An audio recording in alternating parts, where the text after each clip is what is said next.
Mungkin kita bertanya-tanya, binatang apakah dabah itu? Pendapat paling populer menjelaskan bahwa dabah adalah sejenis hewan melata. Ini seperti yang dijelaskan dalam surah An-Naml di atas. Hewan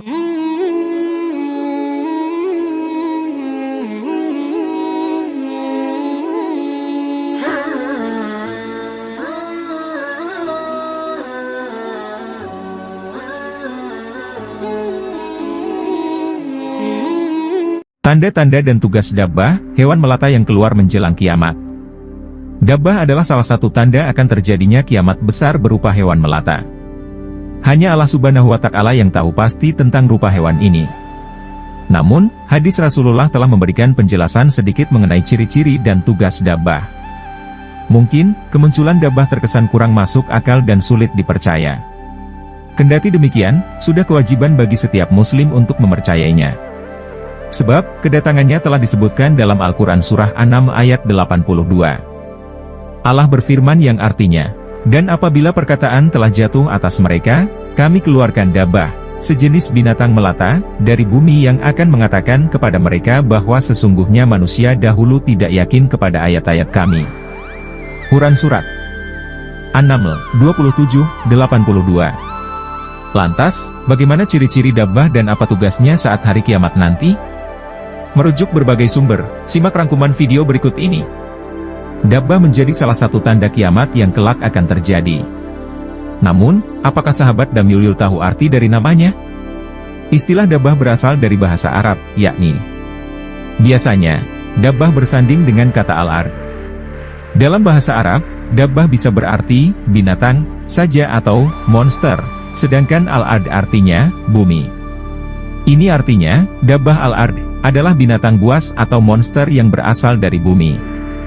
Selain dari Al-Quran, kemunculan hewan ini juga telah dikabarkan lewat hadis Rasulullah. Dari Abu Hurairah, Rasulullah Shallallahu Alaihi Wasallam bersabda, ada 3 hal yang jika keluar, maka tidak akan berguna lagi keimanan orang yang belum beriman sebelumnya atau belum mengusahakan kebaikan yang dilakukan dalam keimannya, terbitnya matahari dari barat, Dajjal, dan binatang bumi, dabbah. HR Muslim. Mungkin kita bertanya-tanya, binatang apakah dabbah itu? Pendapat paling populer menjelaskan bahwa dabbah adalah sejenis hewan melata. Ini seperti yang dijelaskan dalam surah An-Naml di atas. Hewan melata merujuk pada kelompok reptil. Ini meliputi ular, kadal, buaya, iguana, dan lainnya. Namun, berdasarkan penjelasan para ulama dan ahli tafsir, binatang yang kelak muncul mendekati hari kiamat ini tidak seperti jenis reptil yang selama ini kita kenal. Ibnu Zubair menyebutkan sejumlah ciri-ciri dabbah, antara lain 1. Kepalanya seperti kepala 2. Matanya seperti mata babi 3. Telinganya seperti telinga gajah 4. Tanduknya seperti tanduk rusa jantan 5. Lehernya seperti leher burung unta 6. Dadanya seperti dada singa 7. Warna kulitnya seperti warna kulit harimau, 8. Panggulnya seperti panggul kucing, 9. Ekornya seperti ekor biri-biri jantan, dan 10 kakinya seperti kaki unta. Sementara itu, Ibnu Abbas dalam buku Tanda Kiamat Besar mengatakan bahwa dabbah memiliki rupa dengan rincian. Memiliki 4 kaki, berwajah manusia, punya paruh layaknya burung, berleher panjang yang terbentang dari timur hingga barat, dan memiliki rambut dan bulu dari semua warna hewan. Selain ciri fisik yang tak biasa, dabbah juga disebut-sebut memiliki ukuran tubuh yang sangat besar.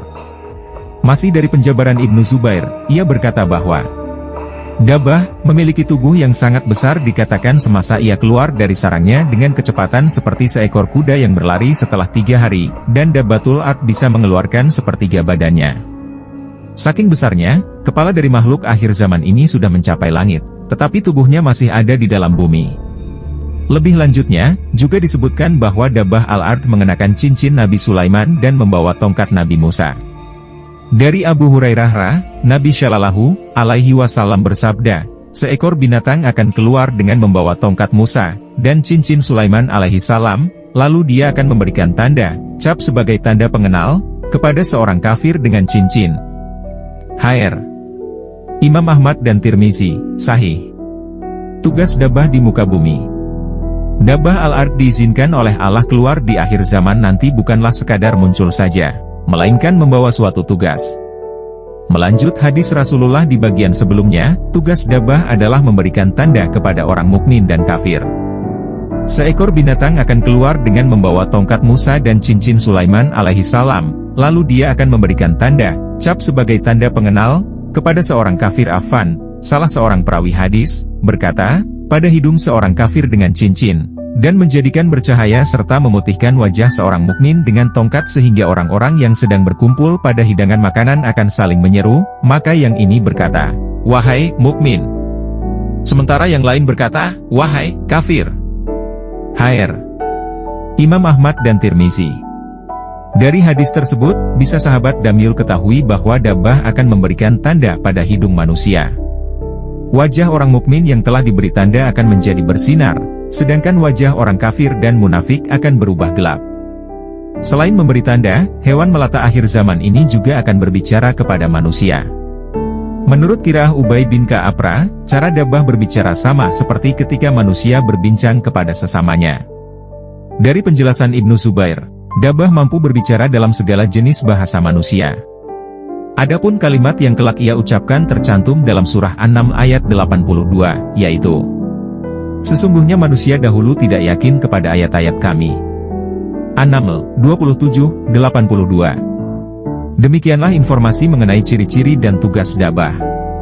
Sekali lagi, pengetahuan gaib terkait hari akhir hanyalah diketahui oleh Allah Subhanahu wa Ta'ala.